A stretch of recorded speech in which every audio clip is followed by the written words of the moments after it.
Hello, I'm Kendra, and this is Hooked by Happenstance Makes Monday, episode number 34, Comfort. So, as you will notice, we are not in our usual location, and I'm not in my usual state of mind, but we're going to try and get through this anyways.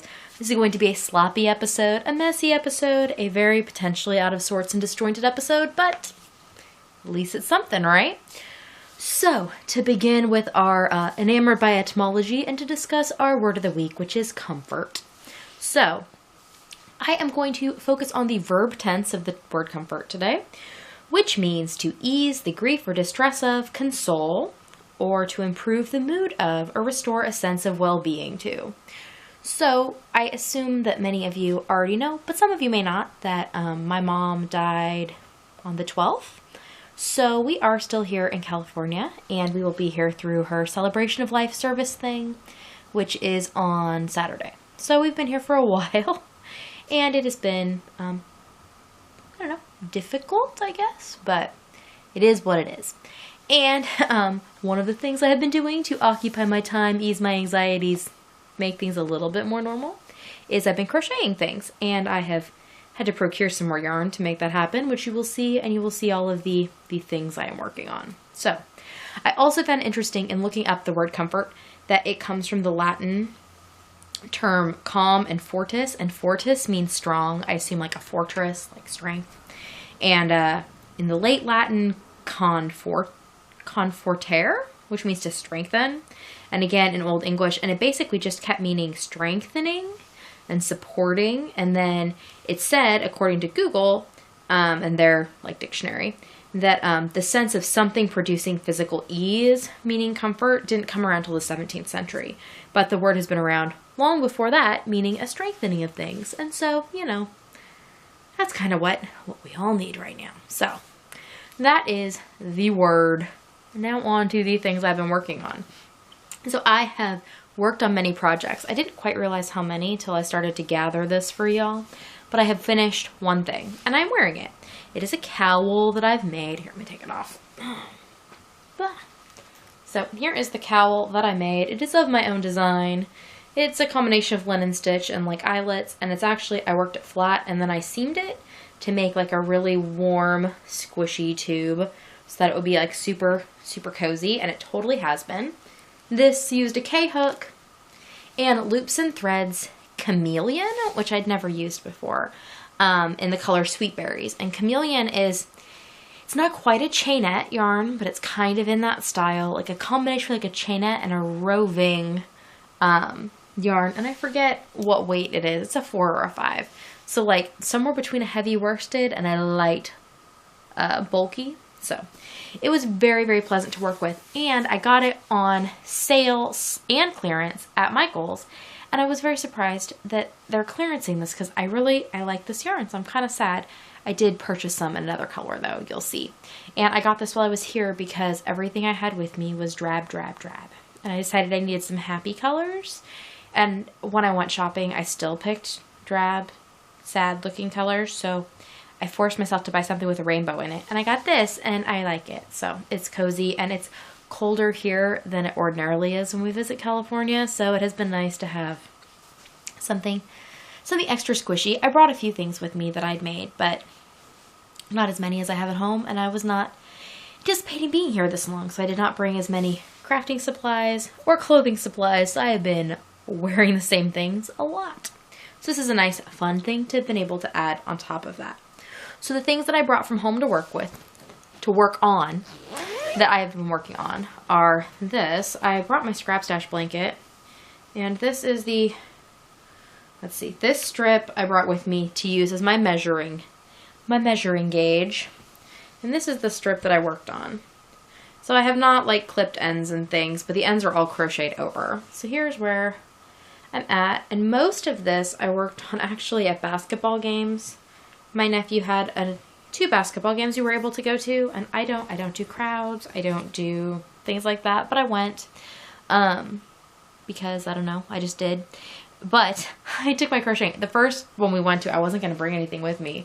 I was leaving, and Steve went, "What are you bringing to work on?" I said, "I wasn't." He said, "That's a really bad idea. You need to grab something." So I did, and I'm really glad I did, because I It's been so long since I've been to one of those things. I forgot how loud and big and, yeah, anxiety producing it is. And so I just crocheted through the whole thing, and that helped. And I still got to watch the game, but I had something else to focus on besides the people and the place and the noise. So that was good. So that's my scratch dash blanket. That's being worked. Sorry, I'm on a bed and it's a little bouncy. That was being worked with the G-hook. The next thing that I brought with me is hiding over in this bag. And that is my Oakwood socks. These are from a Let Peach Lip pick. And they are going to be part of the Yarn Around the World's Field of Clover cow that's going on. That is the VKN group, which I ordinarily frequent, but I have not been so much since I've been here. And these are made out of Lion Brand Sockies in whatever the green is. I won this yarn in a cow I did, or just cow, it was a crochet along only, that I did a couple years ago. And I've tried making multiple things. None of them have stuck. This is going to stick. Using a D-hook, Oakwood socks, out of the Raw and Strong Step Into Crochet book, which I have been, you know, telling you all is awesome and I really do like. So I have 2 socks. I'm working them, you know, in tandem. I have toes done on both. I have feet done on both. This one's gusset I finished yesterday at an appointment for my dad. This one's gusset will go in as soon as the mood strikes me, and then I'll go from there. So they're turning out nice. They have this nice little pattern, and then obviously just like a extended crochet foot. But I'm happy with how the front pattern's turning out. And I'm working from one ball of yarn. I'm doing one from the inside, one from the outside. And I'm doing it this way because I'm going to make the legs as long as I can, because I want to use up all of this yarn. So I'm trying to do it at the same time so I can use it all up, but also not run out. So those are happening. The next thing that I brought with me from Kansas was the Uwilla shawl, I think that's how you pronounce it, by Serzium Crochet. I had started one of these already at home out of a different yarn, and I was not making very much progress on it. But then in a Peach Lit Picks, which will be coming out later this week, she picked this yarn for me to make a shawl. And the shawl I wanted to make was this Uwilla shawl by Serzium Crochet. So I believe this is Cascade Heritage is what I've come up with, and it is a yarn that is still produced. So I will be getting another skein of it because Uwilla means owl in German, I guess. But I did not play yarn chicken. I played yarn owl. So the texture is just turning out beautiful, and I'm very happy with how this, it's like a nice silvery oatmeal color. I think it will be super wearable. But I did the nice textured bit, and then the edging has, is that the right way? Yeah, you're looking at the right side. Has these cabled owls along the edge. And I got through the top heads of the owls. This is all the yarn I have left. So I stopped at this point, so I was at the end of the row so that I can find my place again when I get more yarn. And I was deciding if I was going to tear out the owl section and do a different, you know, get creative like I do when I run out of yarn, which happens a lot because I usually don't buy yarn with intent. I just try and make the yarn I have work for things. But I decided that since this yarn is still available, and we all discussed it, and I had more opinions than usual to help me with that. A little bit of edge matter. Anyways, everybody decided that, yeah, I should just buy more yarn and put the owls in because that was something I should do. So this was some late night crocheting while watching Olympics and things like that to keep myself busy. So that is in progress, but it is just at a standstill till I get home and can procure more yarn. So those were all the things that I brought with me, and I had basically run out of gusto and or yarn on all of those, so I went shopping. It was President's Day weekend. I was here, you know, got the yarn for this and stuff, but I went out looking for yarn to make an Afghan for my nephew for he's graduating from high school. And it's been tradition for all my niece and nephews that I will be making them all Afghans. Well, 2 of them are graduating this year, ironically on the same day. And I've already started one of the Afghans at home. I did not bring it with me, but I decided to buy the yarn and start on the other one because there were good sales. So I got the yarn to start making the Ombre Arrows Afghan by Moogly Blog, which, where did I put it? Oh, here it is. So the Ombre Arrows Afghan by Mookly Blog. I'm using a K-hook, and I'm using an assortment of Red Heart Super Saver. My plan had been, with things being on President's Day sales, and actually there was a sale the week after President's Day at Joann's on Red Heart Soft. So I was going to make it out of, or with Love, one of the not Super Saver worsted weight Red Heart ones. And I was going to make it out of that. But they didn't have the colors I liked. So when I was in there looking on President's Day weekend, found colors I liked. It was on sale, so I bought 18 skeins of Super Saver to make a queen size Afghan. My nephew's tall, and I would like it to be big enough to like be usable. So here is where we're at so far. Let's see. We'll start on an edge. So when you have a queen size Afghan, you have quite a lot. So I am basically going to be doing a color progression through this this claret, and everything has the is it charcoal, pewter, what do they call this color? See, I'm using them out of this bag right now. I just have one of each color in here. So this is the charcoal, and then the 3 colors I'll be working through are here. So we have claret, burgundy, and cherry red. So it's going to go claret, burgundy, cherry red, burgundy, claret, burgundy, cherry, and it's just going to go back and forth between those, kind of in and out, in and out. And then the charcoal is between each of them. And this particular pattern uses an interesting technique where you basically go across with one color, then across the other, and then you work them both back. So you have like a free loop all the time. So that has been a thing I've been working on intermittently. It's obviously a little large, so I have not been taking it around with me when we're at my sister's house or doing things like that or running errands. So this has been a good like at-home project. That did make me feel good and accomplished to have at least gotten all the yarn for it, because yeah, it obviously needs to happen, and I didn't have the yarn at home, and I was able to get yarn on sale while I was here.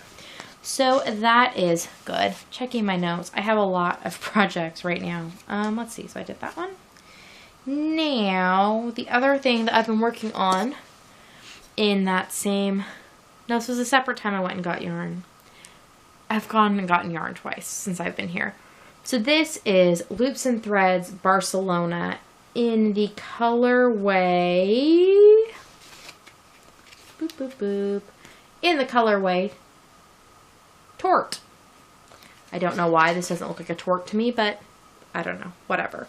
So I am making the Women's Slouchy Cable Hat by Jenny Katavu, which is a free pattern on Ravelry. It uses an H hook, and I got it off her her blog. So it has this like cabled thing here, and then it goes up and makes a slouchy hat. Now I've added additional texture to the hat. Instead of just doing double crochets as called for, I'm alternating back loop, front loop, just to give it a little bit more something, because I liked the cabled part at the brim, but I wanted more texture to match along the hat. So I've been working on that. I am now to the decreases, and I don't know, lost steam on that, but I worked on that a bunch this weekend. So still chugging along on that. I should have a new hat here fairly shortly. Then another thing out of new yarn that I purchased since I've been here, I started a new design out of Loops and Threads. If you didn't know, Loops and Threads, the Michaels brand, had a 50% off sale, and it's still running, actually. I think it was running last time I was there. So it was 50% off, plus I had a coupon I could stack on top of that President's Day weekend. So Loops and Thread was like super affordable, and I like Loops and Thread and don't ordinarily have access to it. So this is using an eye hook, and this is the beginning of a design. I'm going to make something for myself, and we'll see how I'm writing out the design as I go, because I'm liking it, and we'll see what it turns into. So this is soft and shiny in the color Citrus, and then there's going to be a design component that is going to be made out of the color Black and the color Gray. They were real creative with the names on these. So like I said, using an eye hook, which I need to make sure I don't drop out of here. Why is there an H and an I? I'm using an eye hook. I should remove the H so as not to confuse myself. I have problems with that sometimes. And my stuff's a little all over because it keeps jumping from project bag to project bag. At home, I usually, once I put a project in somewhere, it'll stay there for a while. But since I've been going back and forth doing things, I just take whichever bag is the best bag to take. So things are a little all over the place. Okay, and I think the final thing I'm working on, if I'm not mistaken, is a project I began last night on my second trip to my second trip to Michael's, because we had to get something else, and what do you know, we were looking around for it, we found that there were some good yarn sales. They had a bunch of their Karen cakes on clearance, and when I commented on the price of them and they were on clearance, my husband went, "That's a really good price for those, isn't it?" I was like, "Yeah." He's like, "You should buy some." And I wasn't about to say no. So this is my first Karen big cakes I've ever used. It's alright. It's 100% acrylic. And this is in the colorway Blueberry Tort. Apparently I'm making several things that are Tort-esque right now. So I am using a J-hook for this, and I am making another sidewalk shawl, which is my favorite shawl pattern. I have two of these already. I have a black one and a blue one, both made out of Lion Brand Heartland, and I wear them all the time. So I thought I'd make another one instead of like trying to constantly reinvent the wheel and find something new that I like. Why not just make another one of the things that I wear all the time, right? So out of this, I'm doing that. It is by Debbie Stroller. It is a free pattern on the Red Heart website. It is one of their older patterns, so it is not written in the same format as their new free patterns. The new ones, I like the way that they're written up a little better, but it's fine. I just have it saved on my phone, and so I can move things around to make me happy. But I did all of this last night. Basically between when everybody went to bed and when I went to bed. And I went to bed about midnight, so this is a couple hours of work. Did this, watched some trashy reality television, and yeah, it was a comfort to me. So, that is everything that I have worked on, completed, what have you. Would you like to see the rest of the things that I bought? Okay. So, I've showed you a few of the things that I bought that I've already started, but these are some other things that I've purchased that I have not started projects with yet. So, obviously there's a lot more of the yarn for that Afghan. I told you I bought 18 skeins and I only showed you 4. So, there's 9 of the charcoal and then I got 3 of each of the other colors. And that, I believe, is everything that I bought at Joann's. Yes, that is.